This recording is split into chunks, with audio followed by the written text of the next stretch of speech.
So what's funny? You've been into politics since you said like 18 years old or something. I used to watch talk radio and news radio when I was like 8 years old. I didn't get into politics until I started seeing what was going on in politics, which was when Trump got into office. I started noticing a lot of lies and a lot of discrepancies on everything that's going on in politics and in our government.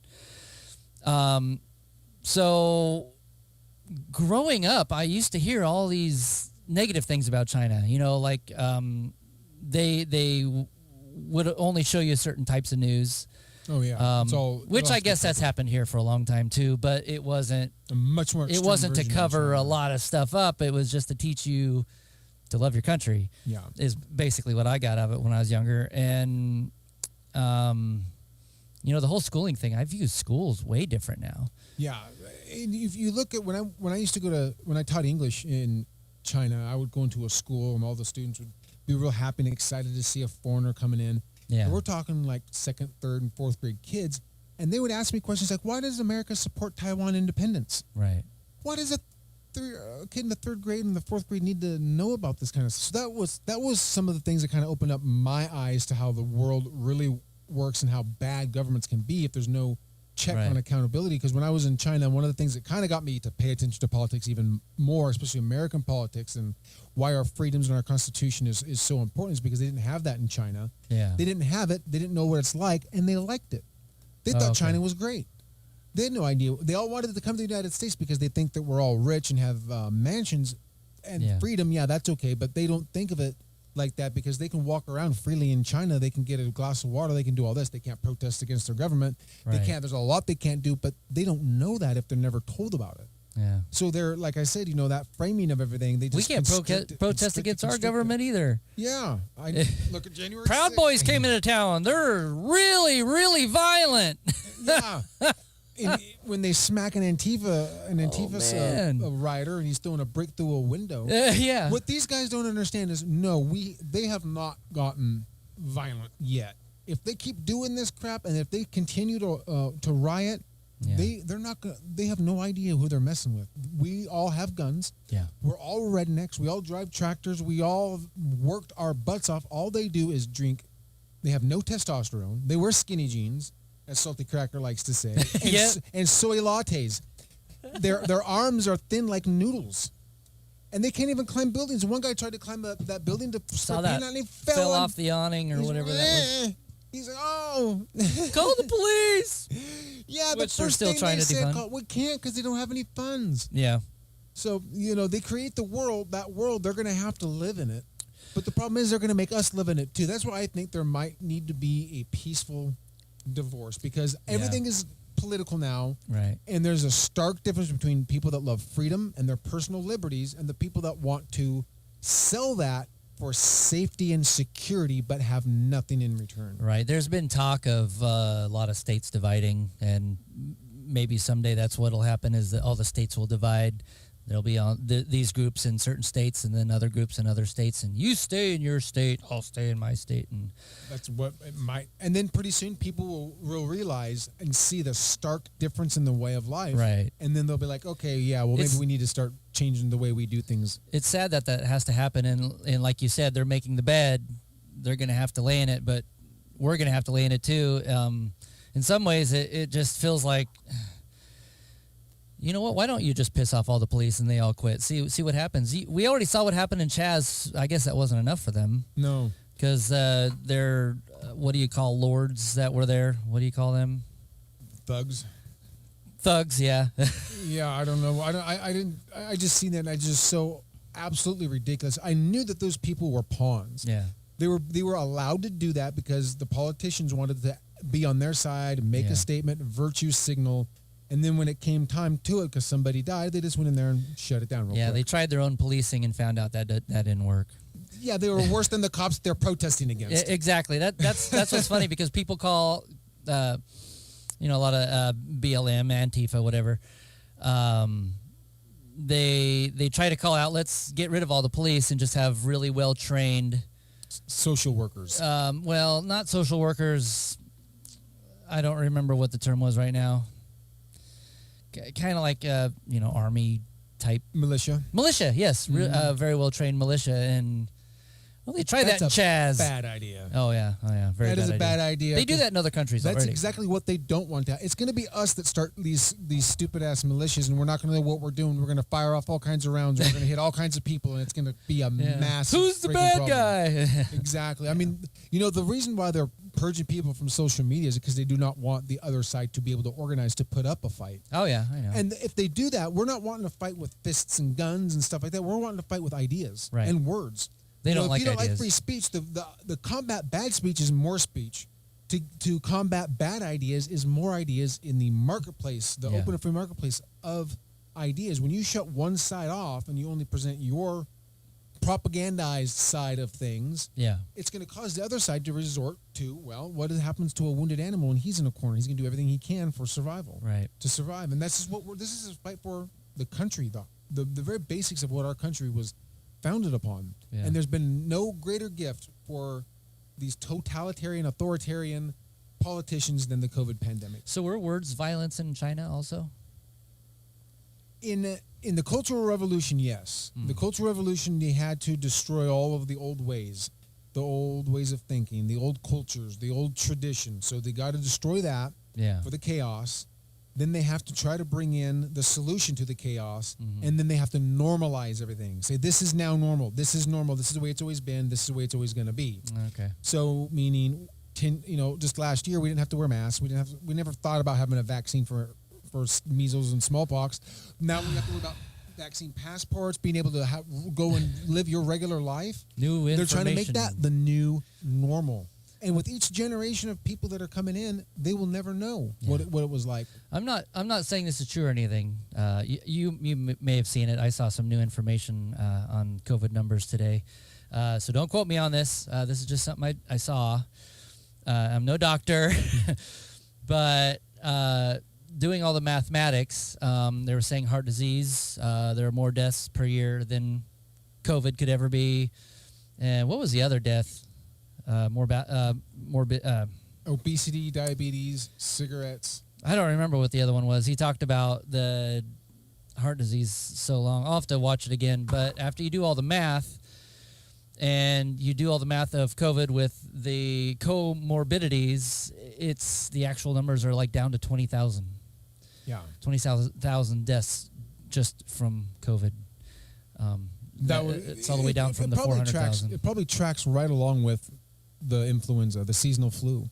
Because if you look at, there was like 1,200 cases of reported flu in 2020 out of average of 3 million or however many cases you have or deaths or whatever it was. Right. And they just lumped that into, the COVID deaths. And that they did that because CNN basically admitted it because they wanted those numbers higher. Yeah. So all these people that are like-minded and they wanted to get Trump out, they knew the dangers, how dangerous COVID really was, and they knew the right way to handle it, but they were so afraid of Trump, they had to make it seem like first of all, they had to make it seem like it's super deadly, and you're going to die if you don't wear 3 masks. Right. And then it's only super deadly and bad and you're going to die and you're living this way is because of Trump. Yeah. And then what happens when he gets out of office? Everything that Trump did, they are continuing to do, and now they're trying to take credit for it. I love sharing the hashtag Trump was right. Yeah.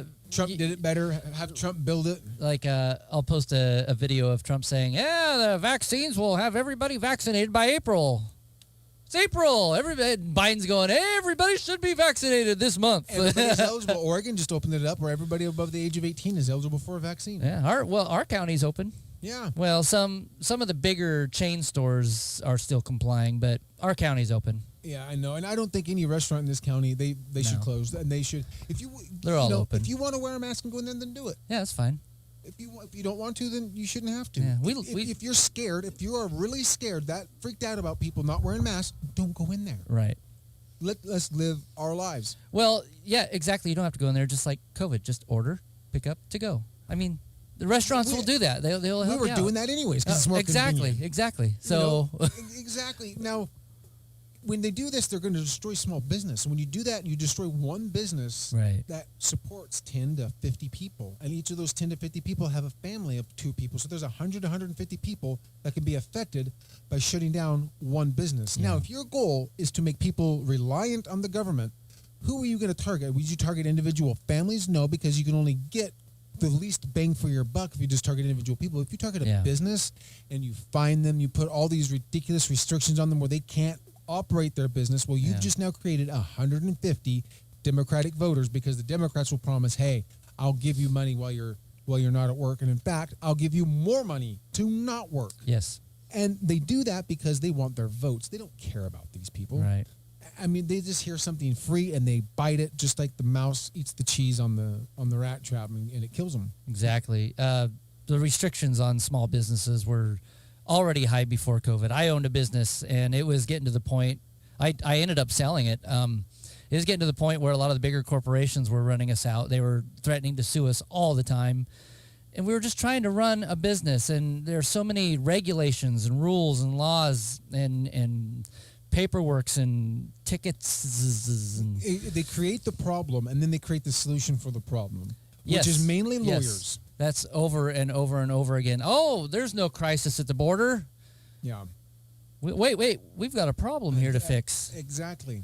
So it was fine. The problem is with this crisis at the border is they don't know how to use that to their political advantage. Still trying to figure that out. Because these people can't vote yet. Their kids are going to have to. So they got to wait 30 years to see the dividends on this mess that they've created. But talking about lawyers and paperwork, when I was in China and I was trying to come back to the United States with my wife and my child, we had to immigrate.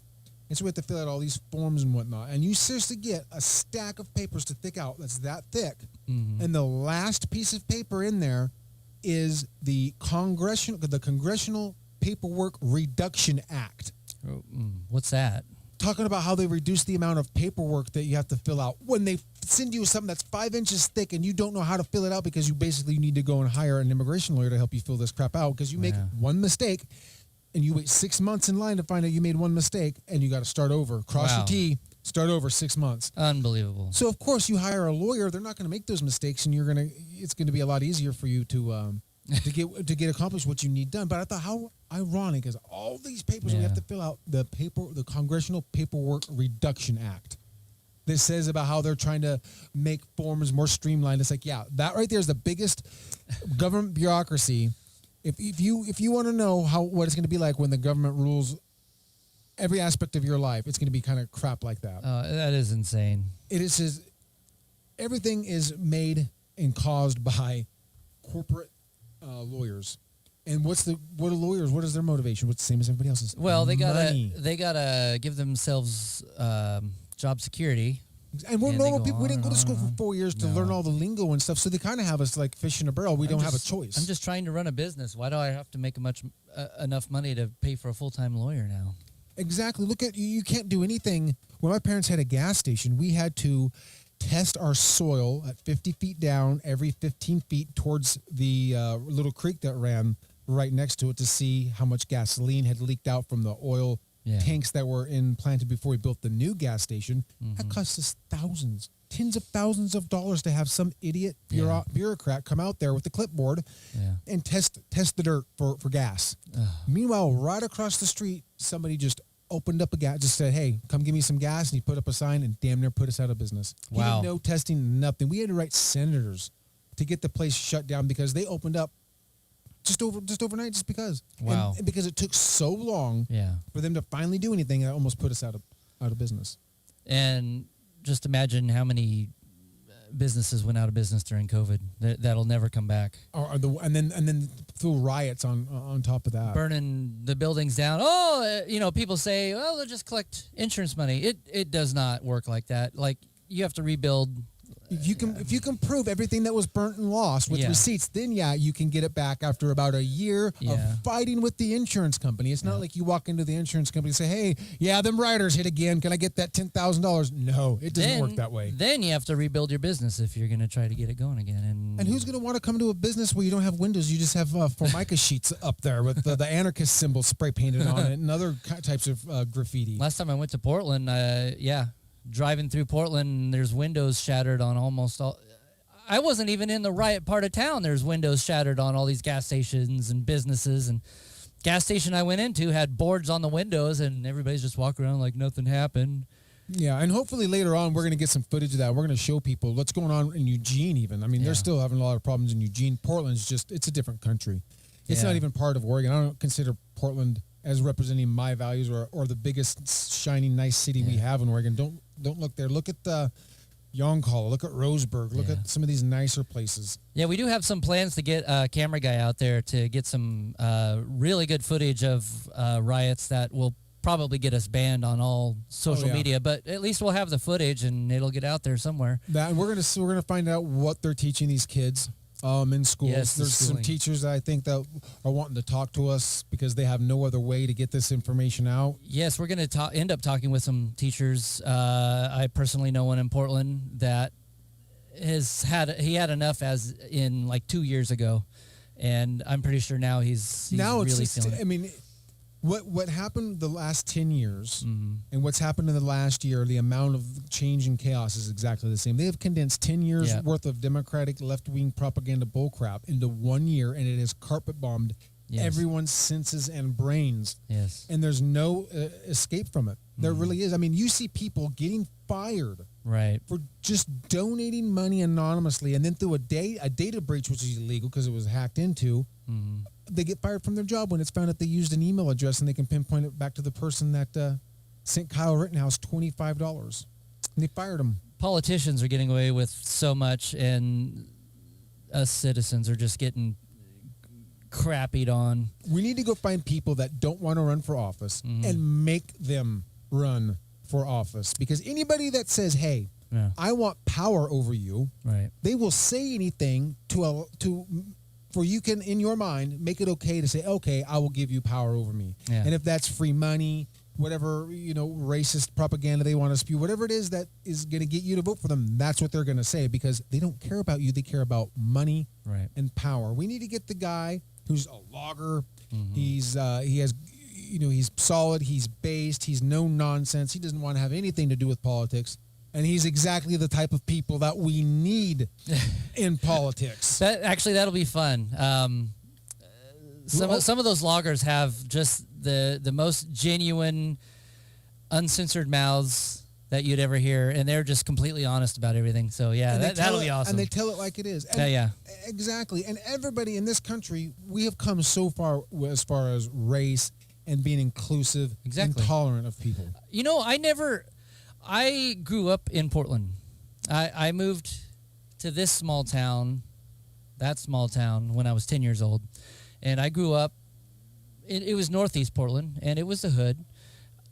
I didn't see color. I didn't see race. I saw the people that picked on me and bullied me. Obviously, hey, you're bad people. But as far as color went, I didn't know there was black and white. Like, I could see it, but I wasn't. They were just your classmates or normal people? They were just my normal people, classmates. I'd never asked. Well, maybe I may have asked why the skin color was different, but I didn't really care why it was different. I just wanted to know why. But the person inside, it really made no difference to me. But as soon as you get into politics, they teach you. Yeah, because if we're not fighting each other, then there's no reason to have politicians to separate us and to make programs for this or to make justice for this, because we're fighting with each other. That's right. But if we all get along and everything's and we're all happy and we don't have these types of problems, well, guess who's out of a job? The people with the power over us, and they will never let that power go.